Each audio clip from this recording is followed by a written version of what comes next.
አዶናይ ኢሉሚናቲ ነው። እውነቴን ነው የምነግራችሁ። አዶናይ ትክክለኛ ሰው አይደለም።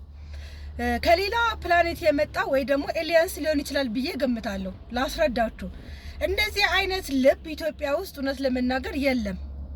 ኢትዮጵያ ውስጥ ያለው ወንድም ወንድሙን የሚገድል እኛ እንዲያልፍልን ሌሎችን ረግጠን ጨቁነን ገለን የምንነሳ ህዝቦች መሆናችን፣ አባት ልጁን የሚደፍርበት፣ እናት በልጇ የምትደበደብበት የምትደፈርበት እና ከምንም በላይ ደግሞ ልዩ ከዓለም ላይ የተሰጠን ልዩ ተሰጥኦ ደግሞ ምቀኝነታችን ጎልቶ የሚታይበት ሀገር ላይ እንደዚህ አይነት መልካምና ቅን ልብ ያለው ልጅ ከየት መጣ?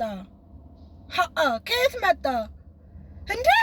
መድኃኔዓለም እኔ ይቅርታ አድርጉልኝና ሰው እኔ ቢያየኝ ራሱ እንኳን እንዲህ ሊገፈትረኝ ማለት ነው። እንኳን ለሰው አይደለም ጭራሽ ነው ማላረገው።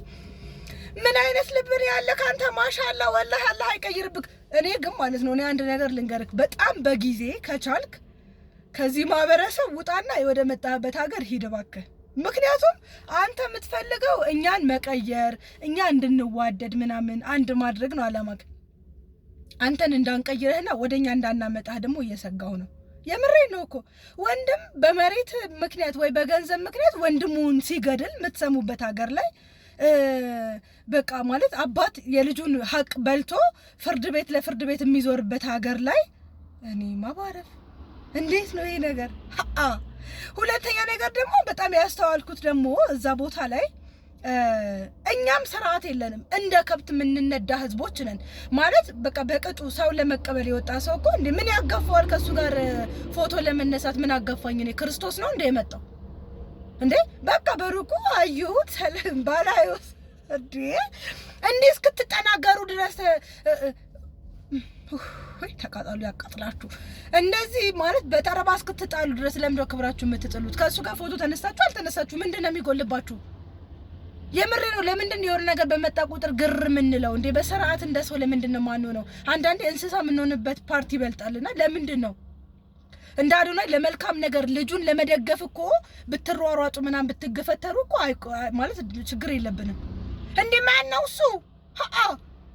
እሺ ሌሎቻችሁ ደግሞ ይቅርታ አድርጉልኝ። እቺ ነገር እንደው ከይቅርታ ጋር የጸጥታ አካላትም ማለት ነው ከሌላ ሀገር የመጣውን ሰው ለማክበር የግድ የራሳችሁን ሰው እና አቃለን እኮ እናናድዳለን ማለት ችግር አለብን። እንዳከብት ሩም እንለው ነገር አለን። ግን ቢሆንም አትሊስት ትንሽ ብታከብሩን መልካም ነው።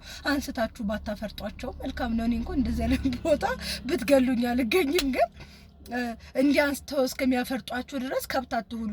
ኢትዮጵያውያን ባካችሁ ደ አራው አዶናይ ግን ይመች እመቤቴን ልብ አለ በጣም አንተ እኛ ቀይረን ወደኛ ከመቀላቀላችን በፊት አንተ እውነት ሂድ ወደ መጣህበት ሀገር። በቃ እኔ ሐሳብ ይሄ ነው። እንወድሃለን ማርያምን እንወድሃለን አባቴ ክበርልን።